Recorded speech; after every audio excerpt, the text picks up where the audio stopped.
Welcome to CEO Money. I'm Michael Yorba. Thanks for joining with us. I have Mark Moss, market analyst, market disruptor, and co-founder of Signal Point Profits on the show with me today. Mark, welcome to the show. Yeah, thank you. Thanks for the introduction, and thanks for having me. I'm always excited to come and discuss some of these big ideas. I'm glad you're here. All right, let's give our viewing audience a little history on you, and then I'd like to move in to what your experiences have led you. What experiences have led you to the success you've had investing in the crypto space? Yeah, sure. So a little bit about me. I am just old enough to have seen a few market cycles and lived through and experienced some of these boom and bust cycles. And maybe I'm just young enough, or trying to hang on to being young enough to really be able to embrace these technologies at the same time. A little bit about me and my background. I'm kind of a serial entrepreneur. I've started businesses in multiple different sectors. I started investing in real estate when I was only 18 years old. I bought my first property that I fixed and flipped. And so real estate investing has been a big part of, or was a really big part of my career for a while. I also started a internet e-commerce business in 2000. Which was right when the market had tanked. So I learned a lot about bear markets. I started buying real estate in 1995 after the 89 to 92 crash. So I started buying real estate in a bear market, and I launched my first e-commerce internet business in the worst bear market in 2000. And so that's kind of my background. I've been in internet related businesses for the last 15 or so years. I'm also a professional investor, so I still invest in lots of different real estate deals. I've developed over $20 million in real estate. I'm invested into oil fields, gold and silver mines, and for the last couple of years, really been focused on crypto. All right. Now, I understand that through your guidance, you've been able to shepherd at least 6 of these companies well past the 7-figure-a-year mark. So there's a lot to be said for that. I have, and one of them even with a Fortune 500 exit. So I've kind of visited that world a little bit as well, and that's been good. But really, for where we're at today, especially like with this cryptocurrency phase, I think it's my experience that's really been helpful, because a lot of people are drawn today, a lot of younger people are drawn today with hopes of making money, or maybe it's the technology, but really they don't have the life experiences to help guide them. And so having been an investor through 2 bust cycles, but specifically being an early entrant into the internet cycle has been really helpful, because the internet was a new technology, and technology cycles, investing in technology cycles is a lot different than investing in traditional assets like real estate or stock markets. And so really what I've done is I'm a student of history. So there's been 5 technology cycles over the last 200 years, steam engines, automobiles, et cetera. And when you understand how they work, it really helps you understand, with crypto being a new technology, it kind of helps you be able to understand how this is going to unfold for us. I agree. We're currently experiencing a bust cycle. I don't know if it's going to be any bigger than it is right now in the cryptocurrency world. Give me your take on that. Sure. In very, very simple terms, some of the most important principles in life are simple. So markets stop going up when there's no more buyers. Mm-hmm. Markets stop going down when there's no more sellers. And so I think what happened is, market cycles, they go up and down. After they come down, they take a while to consolidate at the bottom. They slowly start going up. They ramp up speed, and the very top goes parabolic, and we call that a blow-off top. And that's where we were at the end of 2017. And now the market has crashed. We're going to have to consolidate again at the bottom, and then we'll start going back up again. But I think what happened last year was 2 things. So the first thing is every technology cycle has in common is that as a new technology cycle starts to go through its phase, from phase 1 to phase 2, we see the price gets ahead, the money gets ahead of technology. That means that the technology hasn't caught up, but people are so overly exuberant, they jump in anyway. And so the money gets ahead, and then the market has to crash. And then the technology will follow. So we saw the same thing in the year 2000. All this money jumped into internet companies, but nobody was even online to buy anything. Of course, that didn't mean it was the end. It just reality. And I just tweeted about this the other day. Volatility, which means prices going up and down, volatility is the difference between reality and perception. So at the end of 2017, the perception was that it was way up here, but the reality was down here. Today, the reality has actually moved up, way more adoption and innovation, but now the perception is down here. And so eventually that volatility will catch up and the prices will sync back up with the innovation. Okay, so I'm looking at Bitcoin right now, which has had a low of, let's see here, let me pull this up, BTC, there we are, $3,505, currently $3,830. Do you see that we're at the lower end of this range with Bitcoin at this point? I do believe we're at the lower end. However, let me say that I am a fundamental investor, so I look for fundamental reasons, and I believe fundamental analysis is pretty accurate to predict long-term predictions, but it's not really good for short-term movement. So I don't typically try to guess where we're going to be in the next couple of weeks. That being said, fundamentally, yes, I believe we're at the low end. I believe there's many catalysts that are in place right now that we'll start seeing come online in the next 60 to 90 days that are really going to push this market along. And so, from an investor standpoint, you look at your risk and reward ratios. And I think maybe there's a 50% downside. Maybe we get to 1,500. I don't think we do, but maybe. But I think we easily have a 400% upside, because to get back to 12,000 is half of their all-time high. And with the catalyst that we have coming online in the next 90 days, it seems pretty realistic. Not to hit that in 90 days, but over time, over the next 1 to 2 years. What are the top three indicators you're seeing, whether it's a market disruptor or it's further adoption of blockchain? What do you see, the top three things you see that are giving us a potential accumulation pattern for a later rally in the crypto space? Well, I would say the catalyst as to why it's going up, or the indicators that I'm looking at, is really what you said: innovation and adoption. So a lot of people say that Bitcoin is too slow and it can't process enough transactions, and that's completely false. They don't understand the way Bitcoin works, where it's a base layer settlement, and then all the scaling happens on layer 2 and layer 3. And so the technology, the innovation is already there today. We can already do that. The next piece is innovation and adoption. So the next piece is adoption. And so the market went down because there was no more buyers, and now when new buyers come in, it can go back up.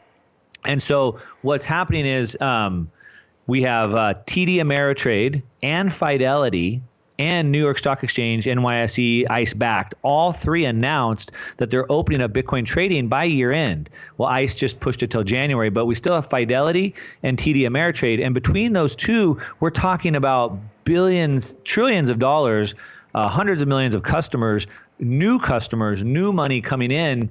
And on top of that, you have to kind of rewind the clock a little bit. So in December of last year, again, markets stop going up when there's no more buyers. At the end of last year, all the banks started banning crypto transactions. You couldn't hook your bank to Coinbase. You couldn't buy. You couldn't use credit cards. So they chopped the on-ramps. No money could come in. Then coordinate at the same time, Facebook, Google, Twitter all banned advertising for cryptocurrency. So there was no way for new buyers to get in because the banks wouldn't allow them and there was no marketing. Fast forward to today, now we have TD Ameritrade, Fidelity opening up Bitcoin trading products. It's going to be right in their accounts. And Facebook and Google announced that they're going to allow advertising again at the exact same time. Imagine that. So we have these marketing powerhouses launching new products, and advertising opens back up at the same time. And I believe that's going to bring a flood of new buyers. And again, markets go up when there's new buyers. Right. I even talked to some people that have self-directed IRAs where we have custodians allowing people to use their self-directed IRAs to buy cryptocurrencies all of a sudden. So are you seeing that now that the price has come back down to 3,500, ballpark in it, that we're going to start seeing the institutional types step into the market because they feel it's safer, or a true price mean for where it should be, rather than have it be at 20,000 per coin? Well, I think we've already seen them step in, so I don't think it's a question of if now they will step in. I think they already have. Well, there's three of them, but I'm talking about the rest. That a complete floodgate of all of the rest of the large institutional investors will follow suit now over the next 3 years, I think. Definitely. And I think sooner than that. But it's not like a light switch, right? Where all of a sudden they jump in at one time. So a year ago, I kind of predicted, or I put out there what I think would happen. And the first thing we would need would be an institutional grade custody solution. So we were going to have that before we could get anybody in. And now we've seen institutional grade custody solutions come onto the market just in the last like 60 days. The other thing that I said we would have to see is we would see like an endowment fund or pension fund tip their toe in the water to test it. And once one did, the rest would come in. And we've just seen, I think about 30 days ago, the Yale Endowment Fund said that they were starting to put money into crypto. So those things are happening. Progress is happening just as we expected it would. And so I believe that, yes, they'll pile in and probably sooner than 3 years. Again, they're not going to jump in like a light switch, and it's not going to be 100%, and nor should it be. Any good investor would have an allocated asset allocation. But definitely they will. Now, I would say that these prices are probably, this type of infighting that we've had recently and these prices probably make it a little more tough for them to come in. They probably want to see the market stabilize a little bit more before they come in heavy. What about the ICO? Because there's been a lot of trouble with the ICOs. We talked about this earlier in the conversation, but from what I'm understanding is that it might be as much as 5 years before FINRA, to just really use a name, there are regulators in our markets. I can't speak for outside of the borders of the United States, but it could be as much as 5 years before they come to grips with that and allow the ICOs to work in the same way that an IPO would work, and allowing investors to come into these investments that are showing up. What's your thought there? Well, I have a bunch of thoughts. It's a big thing to unpack. But I would say, first off, that with the SEC kind of coming in and putting everybody on notice that there's going to be regulations, but not giving anybody clear guidance, has put everybody on hold. So we've seen like this massive stop to innovation and liquidity because of everyone's waiting for the SEC to come out.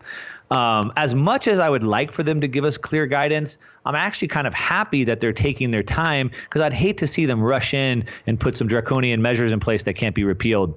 I think it's very difficult. I think it's not realistic for them to use this Howey test. It's a 1933 Howey test to apply to a blockchain technology. It just doesn't fit. It's not. It doesn't work. So I think that needs to be revisited. That being said, I think any company wishing to raise money could just go through the traditional IPO route. They could become accredited. They could go through the regulation filings. They could bring on accredited investors, and they're more than welcome to raise money that way if they want. That was one of the questions that I had in the back of my head is, are the regulators forcing these, or trying to direct these people that have been doing ICOs, have already gathered investors, to turn around and go back through a traditional security offering in order to actually be able to register more people in the old-fashioned way, rather than have them outside of the system? You think that is what's kind of going on here? Yeah, definitely. That's definitely what's going on. The problem is with the SEC, there's Securities and Exchange Commission, right? And so not only do they want these tokens to be listed as securities, but they can only be exchanged on a security exchange. And guess how many there are today? You mean ICOs or exchanges? Security exchanges. We don't have any. So there's this massive problem. So, okay, great. We're going to play along the SEC's rules, and we'll go ahead and we'll launch a security token. But where am I going to exchange it? So it's created this massive, like I said, a kind of ground everything to a halt, and we're all waiting on that. And it's something bigger. And the reason why it's important, even if you're not in the United States, is that the U.S. is still the financial hub of the world. And so what the SEC decides to do, a lot of countries will follow suit. My fear is that if you look at, the stock market's still at all-time highs, even though it's shaky today. But really, if you dig into the stock market, we have this massive divergence where the tech stocks are way up. All the other stocks are flat. And so you could easily see that the majority of our growth, what's really kept the stock market going, this last 10, 15 years, is internet, is technology. And we, the United States was the hub of that, and really the world kind of followed what the U.S. is doing. What I'm afraid of is that now with these draconian measures, they're pushing this technology offshore. And then these companies are setting up offshore and saying no U.S. people are allowed into it because of those laws. And we could be missing out on the next boom ahead.